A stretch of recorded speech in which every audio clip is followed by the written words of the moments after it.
Hi, my name is Liz Poole. I'm the PR and marketing coordinator here at the Savannah Economic Development Authority and World Trade Center Savannah. And today I'm joined by Sade Shafidia. She is here to talk about her team, Foster Beelief, which is a Final Three contestant in the World Trade Centers Association Foundation global competition. So hi, Sade.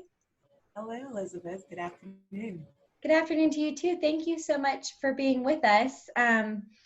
So, to give our viewers a little bit more context on what exactly is happening and how we're involved, World Trade Center Savannah is a member of the World Trade Centers Association, or WTCA is what we call it, which is a global network of more than 300 World Trade Centers in nearly 100 countries around the world. And so, the foundation arm of WTCA, which is the World Trade Centers Association Foundation, they back a little while ago called for nominations to their student-led global competition. It's called the Peace Through Trade competition. And so we, in conjunction with National Office Systems, who sponsored the nomination, we nominated Foster Beelief, which is a team of all female students from Savannah State University, to the Peace Through Trade competition. So they have now found themselves as one of the top three contestants among nominations from World Trade Centers all around the globe. So Sade, I'd love to hear more about your team and your initiatives. One last thing I want to mention before I dive into questions is the requirements that were set into place for this competition, just so that all of our viewers can really understand too the work that you and your team had to put forth to even be considered. But just to give everyone an idea, teams were asked to present an original project, product, or other innovative idea, and in their words, that exemplifies and promotes social innovation and sustainability through collaboration, fair trade, and ethical international business practices. And the project also needed to address at least one of the 17 United Nations Sustainable Development Goals. And we'll talk about that in a minute, but Foster Beelief really outdid themselves on that part of the project's requirements. So now that I've kind of given a little bit more context on how we're related, how we got here, and a little bit more about the requirements of the nomination, I want to go ahead and ask you a little bit more and give everyone some more detail about your team and Foster Beelief, the project itself. Um, so just to kind of start, you have another affiliation with World Trade Center Savannah. You were an intern, correct? That was before my time at Seton World Trade Center. Awesome internship program. I was Yeah. there in 2017, so it was the summer intern, and it kind of Mm-hmm. carried over into the fall. And while interning there, I've had, of course, many wonderful opportunities for development and to expand my network. But it was also where like this idea of Foster Relief started. So it's a funny story. And also another, we'll get to this in a minute, but another team member of yours, Karen Perez, she was one of our interns during COVID who will be returning in the fall. So lots of really cool ties with your team and the World Trade Center team as well. But just to kind of start us off, tell me a little bit more. It's you, Jennifer and Karen. Tell me a little bit more about the three of you ladies, where you're all from, where you are now, where you are in your education phases, and that type of thing. I'm from Chicago, Illinois, and I've been working on my MBA at Savannah State University, the illustrious, and I'm really excited to be finishing this upcoming semester. It's my last semester, and I've had an accounting concentration. For undergrad, I went to South University and studied IT, an IT degree and a psychology degree. Jennifer, she is from Bogota, Colombia, and she studied computational computer engineering at Savannah State. She has like extensive experience with microcircuits and computing. Karen, she's a global international business student. She's a junior at Savannah State, and she's very, very focused on expanding Foster Beelief and leading the industry in logistics. Right. Yeah, I got to know Karen a little bit before COVID-19 popped up, but she is so great. I was amazed to see how many different things that she was involved with. And so when I saw her name as a part of this as well, I was very excited to see that she was in another kind of aspect that we were working with. So can you kind of give us an overview? There are so many amazing aspects to the Foster Belief Initiative, but kind of an overview in your own words of exactly what it is and what goals it seeks to achieve. Ultimately, Foster Beelief is a HBCU student-led honeybee charity. And so our goals is, of course, to educate the public on the plight of the honeybees, provide them with resources to get involved, and connect many entities so that they all become stewards for the environment. So goals of ours is, of course, to encourage more members of marginalized communities to become stewards for the environment, stewards for sustainability, wanting to increase that research on colony collapse disorder to really understand what is causing the demise of the honeybees, while at the same time getting these minority groups involved in the research, as well as historically Black colleges and universities have been the greatest producer of African American engineers and STEM majors. And so we realized that it's like a great hub to address different environmental justice issues, including the honeybees.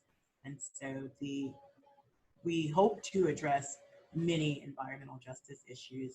Our current focus right now is, of course, helping the honeybees, combating food deserts in America, and minority sustainability, increasing that level of participation.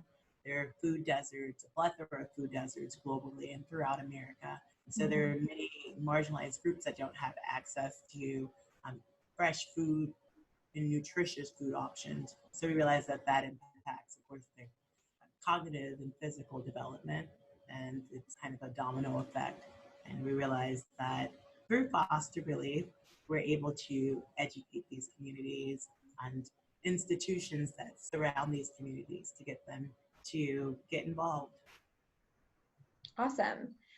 Yeah, there are so many components when I was reading through y'all's application, so many different components that hit on so many very much needed spots. You know, it's not just the honeybees, it's the food deserts. And I really, really admire the initiative behind it all. And I think I might be skipping ahead a little bit on our questions, but you mentioned that this was kind of an idea when you were at World Trade Center, but what really sparked the initiative here and those issues that you are trying to address and the goals that you are trying to achieve? What was really your thought process that led behind or that fueled behind each of those? Yes. You know, while interning at World Trade Center Savannah this summer, I was in the process of developing an organic cosmetic line. And Mm-hmm. this has to work. I was all for conscious consumerism. And while interning there, I became more aware and familiar with the partners. One of the partners is the Savannah Bee Company. And so really learning and able to understand their mission and how they operate, I learned about the honeybees. And from there, I guess my passion was ignited. And I knew that I wanted to donate a percentage of the proceeds to causes for honeybees as well as for foster children. I'm a product of foster care. Since the age of 2, I was in foster care, and by the Mm-hmm. age child care, very close and dear to me. And I've wanted to, I guess, partner with the Savannah Bee Company as far as developing a cosmetics line. But through that conversation with their operations director and their art director, they kind of, you know, convinced me and showed me that I could be a champion for the honeybees. And I've had a lot of research. I was a fellow for the U.S. Department of Transportation. So I did a lot of research in automation and distracted driving. I also did research within my business program where I'm this interdisciplinary. I combined psychology, business, and transportation.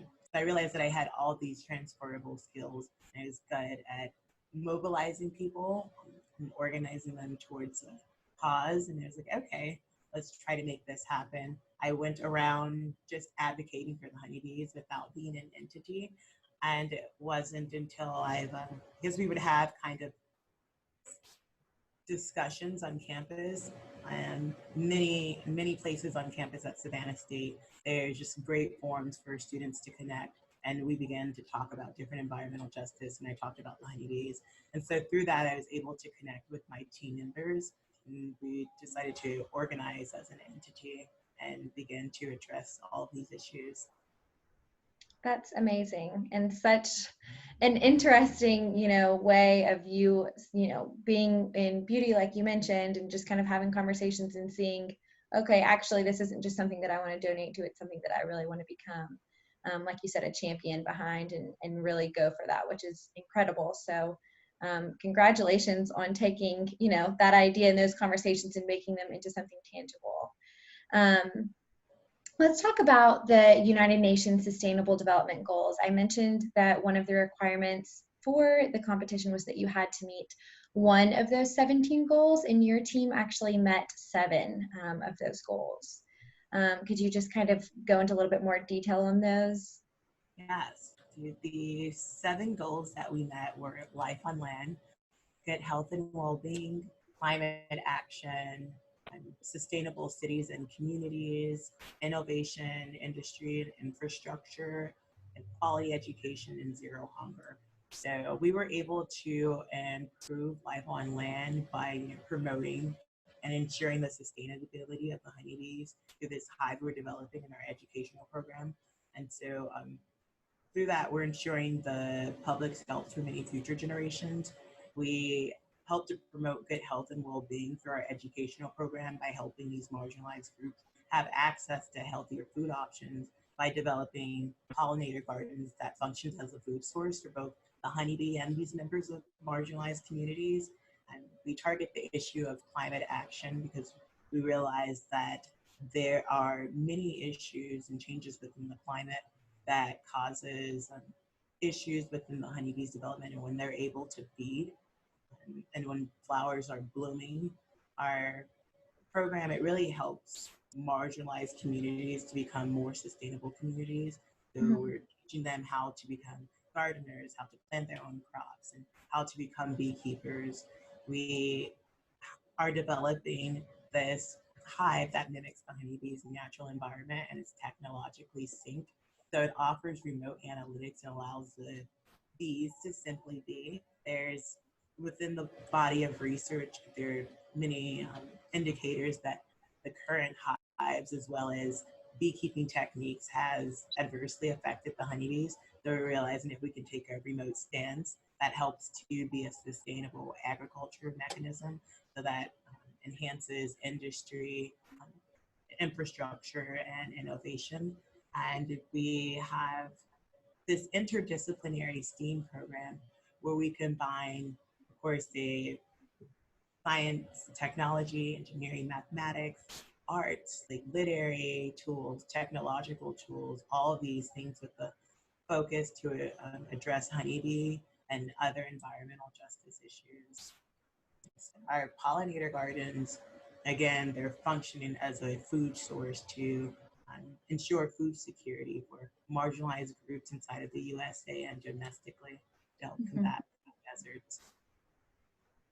That is so incredible. I love the way, there's so many, I see so many different issues that y'all could come across going through this, but even like the help with technology to regulate the honeybees to help them, have their natural way of producing honey is just so incredible to me that you could all think of these things and piece them all together to address so many different issues and hit each one, each nail on the head, essentially.